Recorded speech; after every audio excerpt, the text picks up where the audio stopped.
Bom dia, tudo bem com vocês? 2 vídeos no mesmo dia, batendo meu recorde, né? Pessoal, vamos lá. Hoje eu vou falar um pouquinho pra vocês aqui. Esse vídeo é destinado aos alunos do 7º ano. A gente vai falar um pouquinho sobre absolutismo e mercantilismo.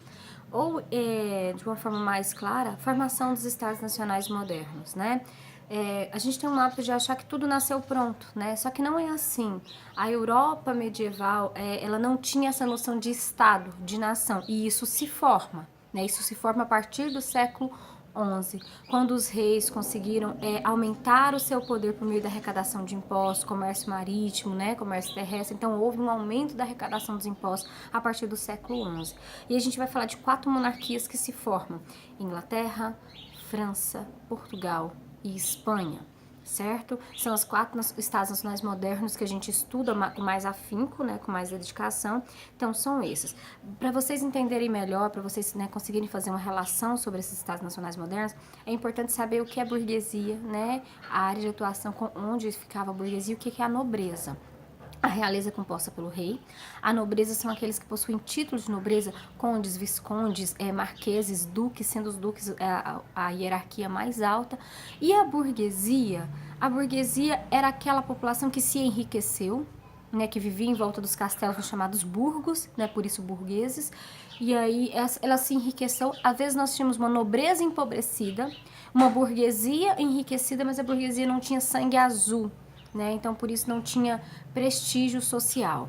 Mas então a nobreza tinha privilégios, era a nobreza que detinha privilégios e queria manutenção desses, e a burguesia, que percebeu a importância da figura do rei quando houve a centralização das monarquias nacionais, começa a oferecer favores, como empréstimos, serviços. Então a nobreza quer a manutenção de privilégios e a burguesia quer conseguir algo com essa realeza. Então por isso apoia o poder dos reis. O primeiro rei da monarquia inglesa é Guilherme o Conquistador, né? Ele consegue unificar as tropas e consegue solidificar essa monarquia, né, na figura real. A gente tem Felipe Augusto, como rei da monarquia francesa, né? E falar sobre monarquias ibéricas, Espanha e Portugal. Portugal se forma a partir da Guerra da Reconquista, né? Guerra essa que expulsa os muçulmanos da Península Ibérica, né? Então por isso que ela tem o nome de Reconquista, que é de retomar algo. A gente tem no Condado Portucalense o território que forma o Reino de Portugal. A gente tem na união de 2 reis católicos, Isabel e Fernando, né? O casamento desses 2 reis, a união desses 2 reis forma a monarquia da Espanha, né? Então nós temos aí formação de monarquias dos Estados Nacionais modernos, monarquias dessas absolutas, ou seja, poder concentrado na figura do rei. O que eu quero dizer com isso? O que é absolutismo?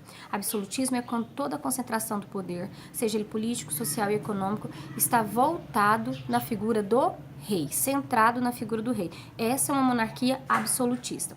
Dentro dessa monarquia absolutista surgiu uma característica muito importante, que é o mercantilismo ou capitalismo mercantil, né? E esse capitalismo mercantil, ele tem propriedades muito únicas, né, muito próprias, né, que é a questão de protecionismo, exclusivo comercial, balança comercial favorável, né, e esses são aspectos do mercantilismo, né, entender o que é cada uma, né, a questão de controlar importações e exportações, a questão do exclusivo comercial, de que a metrópole só poderia comercializar com a sua colônia, né, então são relações do mercantilismo, do capitalismo mercantil. Outro fator muito importante desses Estados Nacionais modernos é a teoria do direito divino de governar, teoria dos reis, né?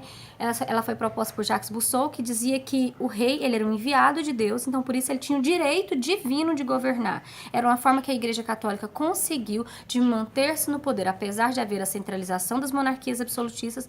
A Igreja conseguiu ficar no poder por meio dessa teoria divina, ou seja, a Igreja Católica continuou sendo um órgão de grande influência na vida das monarquias dos Estados Nacionais modernos. Eu fiz aqui para vocês um aparato para vocês entenderem melhor, né, o que é esses Estados Nacionais modernos, como é que eles surgem, né? Eles surgem a partir do século XI, com fortalecimento do poder real, né?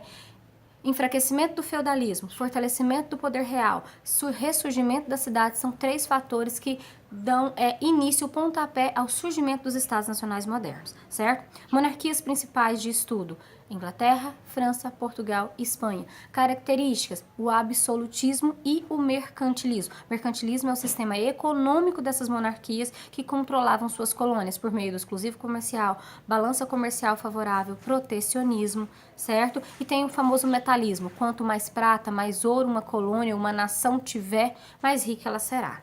Tá bom? Eu espero que vocês consigam relembrar, né? Consigam fazer um parâmetro aí com as atividades que vocês têm, para que tenham uma excelente avaliação. Beijinho, até a próxima!